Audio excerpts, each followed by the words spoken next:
Okay, welcome everybody. Welcome to another episode of Diffused. We're interviewing men of doTERRA, okay? And here we go again.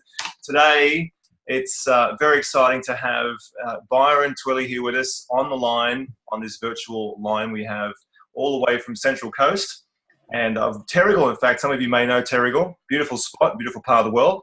Come in, Byron. You there, mate? You with us? Hi, thank you, Letterman. I mean, Mark. It's lovely to be with you on this fine day. Fantastic. Good to have you, mate. So Byron, of course, give you some background, guys.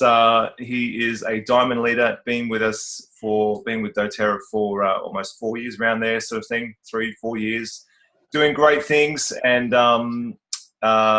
he's a breath of fresh air on the Central Coast. We're going to talk a lot about his thoughts on doTERRA. So let's get straight into it, mate. You know how it works. 10 questions, 10 relatively quick answers, if we can.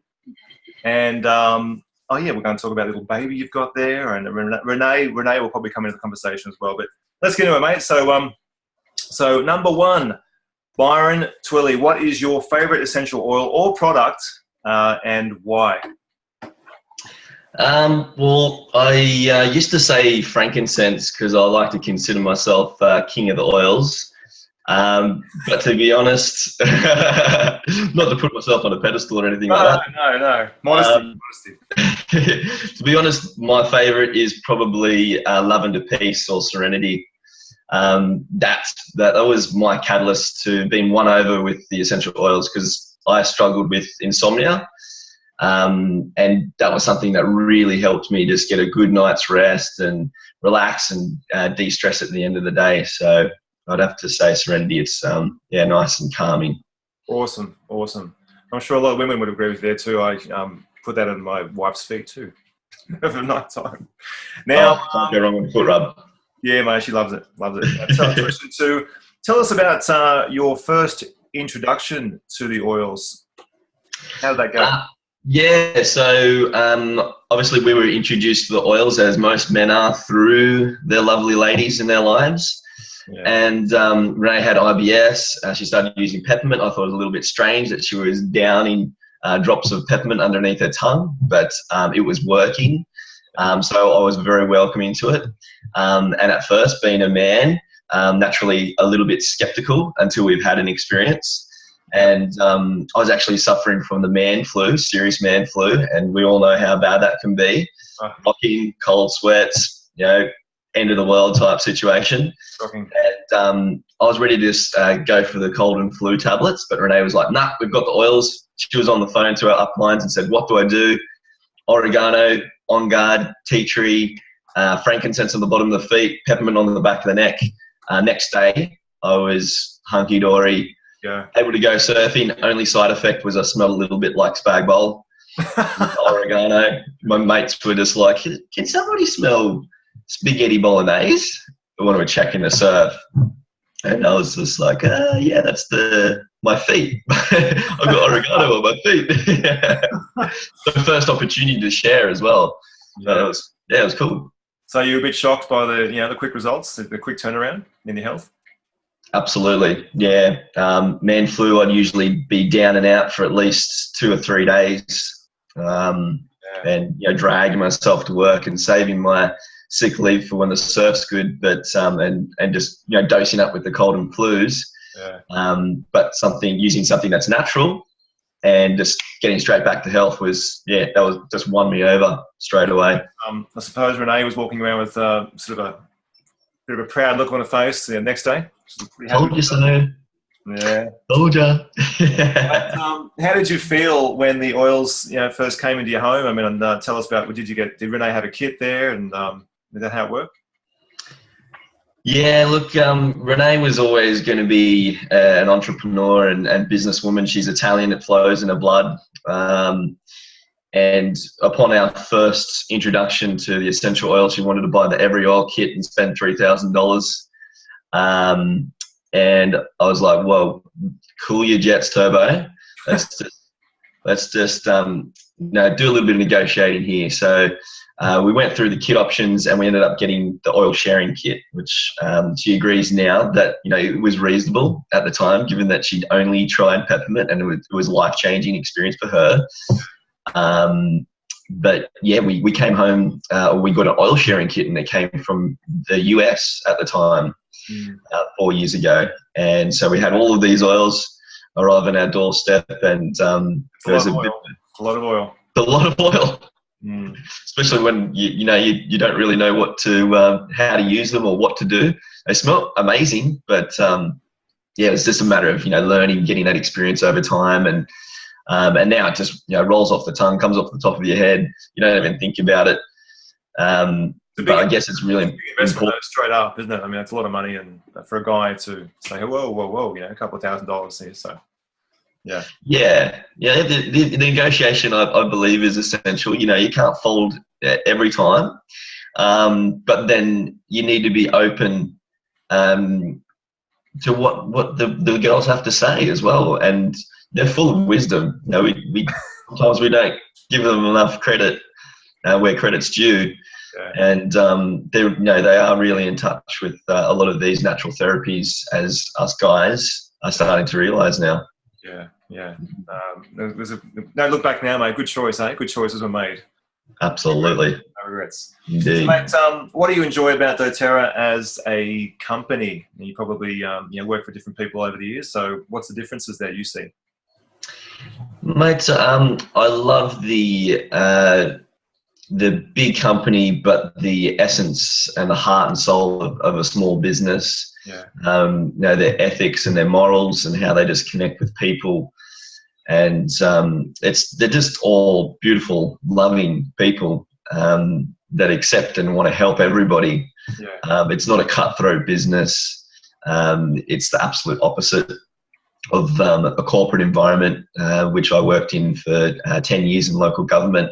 Highly competitive, very male ego dominated industry in IT, and you're constantly just bagging each other out all day, and what we call in Australia putting shit on each other, and then you bring that home, you bring that energy home. And it's not a nice thing to do in comparison to doTERRA, where you're sharing, you're open your heart, you're loving, and you're caring for people, and you realise in this journey with doTERRA that that's the way to conduct business, and actually echo and mirror what the executives are actually practicing in their business.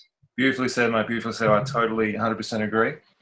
So, I mean, that sort of leads us on, really. I mean, we just pretty much talked about what makes doTERRA different. I mean, it's you and I have been doing this for a while, so it is a completely different mindset, isn't it, for a company to have? So anything you want to add to that? What is really the difference there? I think it's just that caring, loving nature. I think people have to really experience it, don't they, to really understand and really get a grasp of that. And the more time you spend doing doTERRA, the more it becomes evident, just the huge, vast chasm of difference between everybody else and what doTERRA is about. Yeah, and that's what separates them from other businesses, not necessarily in direct or network marketing industry, but just across the board. You know, there's a reason why the top 10 employer in Forbes last year, and they're constantly getting awarded, greatest employer, greatest company, all of these awards, because they're just echoing these fantastic values. So it's a great thing to be part of. Yeah. Well done, mate. Well, look, let's forge on. What do you say to men who aren't convinced about doTERRA, and perhaps their partners are trying to get into it and trying to start their own businesses, and the men are sort of on the sidelines looking across, going, "Hey, this is a lot of money, a lot of time, not much coming back." What do you say to men who aren't really convinced about all that at this stage? Realize that your girls are onto something good, and support them as much as possible. You don't necessarily have to lather yourselves in oils every day and do an aromatic dressing and start dancing around like a fairy. That'll come, don't worry. But just love and support your partner, and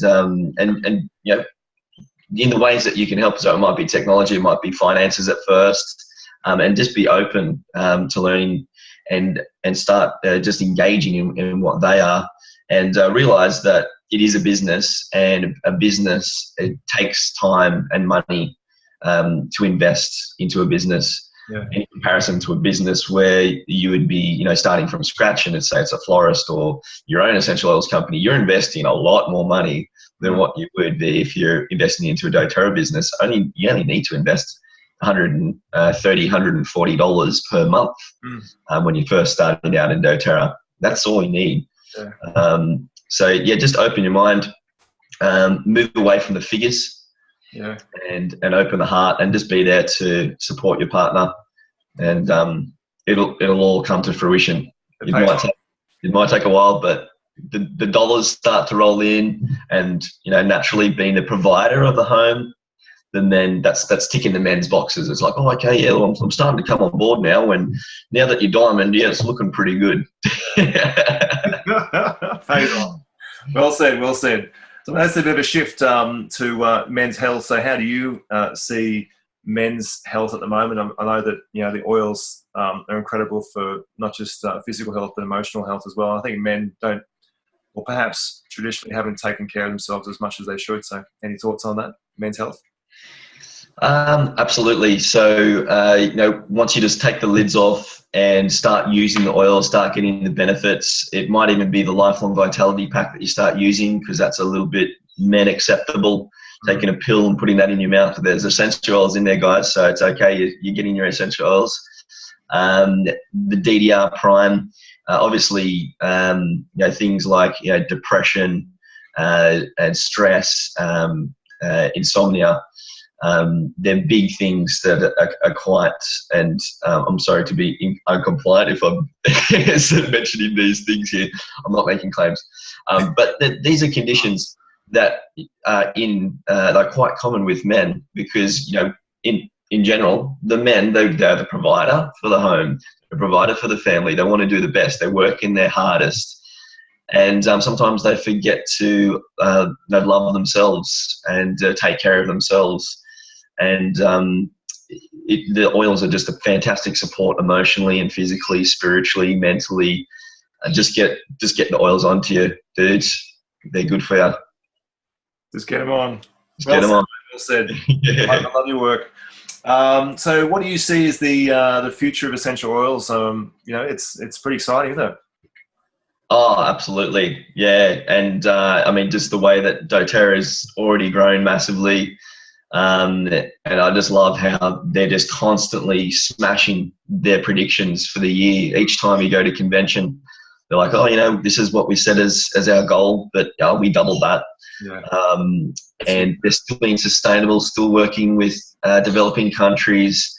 I see essential oils. I would love to see essential oils as being part of conventional medicine, and in practice, like in France or French medicine, where you can go to the mainstream medical world, and your first port of call is something natural. It doesn't necessarily always have to be essential oils, but essential oils is in the repertoire. It's an openness, isn't it? It's a general it's feeling of choice. People have that option. Yeah, it's great. I think absolutely that's very, very possible.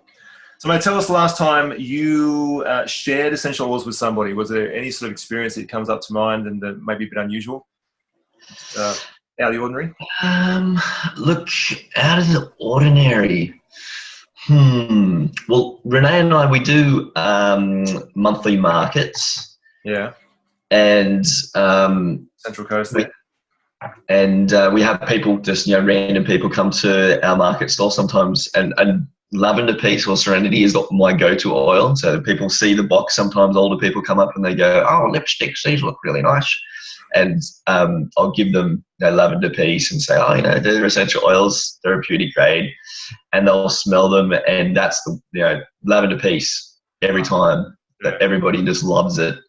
And then somehow your love of that oil, that blend, is transferring across, and everyone's getting that passion that exudes. Yeah. Be genuine when you're sharing your oils. Be genuine. Yeah. last time I randomly shared an oil was with a naturopath. I was out surfing at Bella Beach near my mum and dad's place, and I was just talking to him about life and oils. And I shared a frankincense with him, and I made his day, possibly his year, because he had a beat up old Falcon station wagon with the windows smashed in. Didn't expect any leads from it, but it was still lovely to share something with this guy who is open to natural remedies and frankincense, king of the oils. Who can't love it? It's amazing. Like wherever you are, you just end up talking to oils. Hey, it just happens naturally. Yeah. All right, let's talk. Last question. What is your role in yours and Renee's business, and how you contribute in a bit of a nutshell?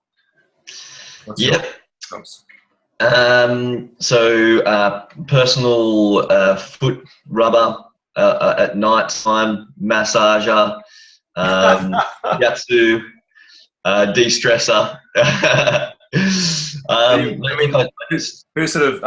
You're both contributing equally, or is it sort of like, I know you've got a young baby now, so you might have shifted into more of an active role, or how's that work?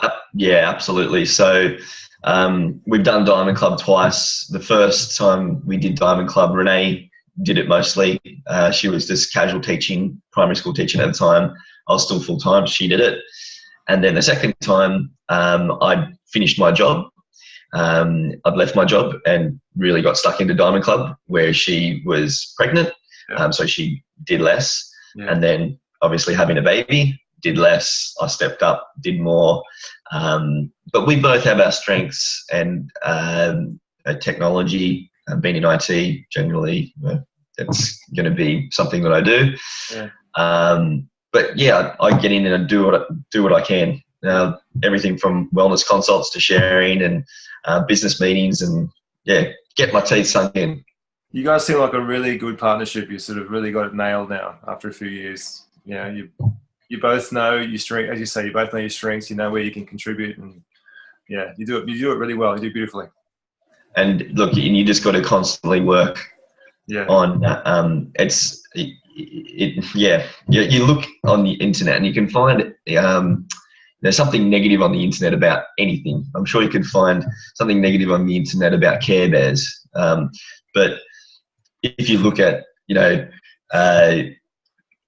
starting a business with your marital partner, it'll, like, everything, the first page will just be, don't do it, like, bail, never even think about this, what are you thinking? Because it is a challenge. You're in each other's face. Like, you're talking about business, and then you've got to set your roles and boundaries to be able to switch off. Then it's just too much.